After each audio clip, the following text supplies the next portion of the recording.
सुनाया था एक बार भगवान शंकर की कृपा।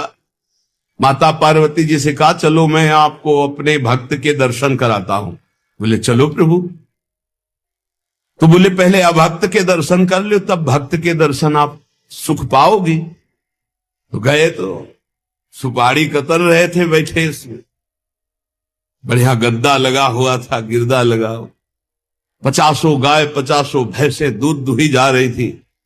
प्रातःकालीन का समय था। संत वेश में गए और कहा भगत जी 100 ग्राम दूध दे दो, शालिग्राम भगवान को स्नान कराना है।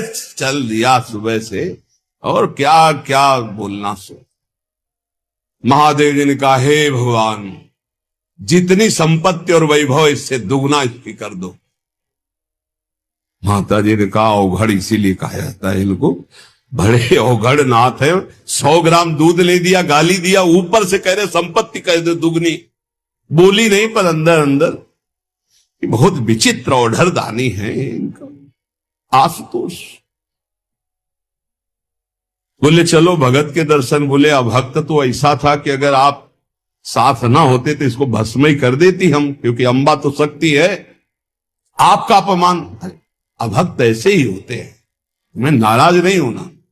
भक्त के पास गए, एक झोपड़ी फूस की, एक गाय, और उसी फूस की झोपड़ी में माए उसकी मैया रहती थी।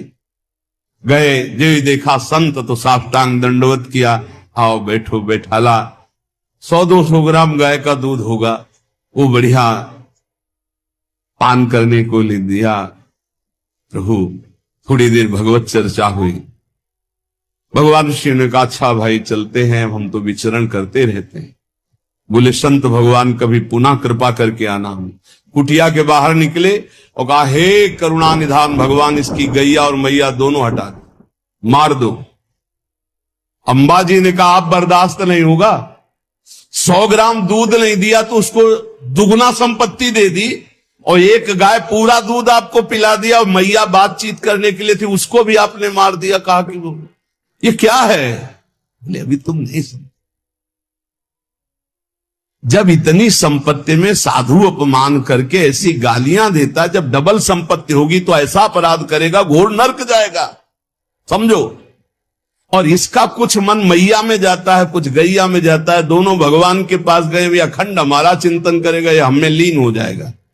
माता जी का ये बात तो सही। तो बोले जिस पर मैं कृपा करता हूं इस माया प्रपंच से उसे अपने स्वरूप में स्थित करता हूं।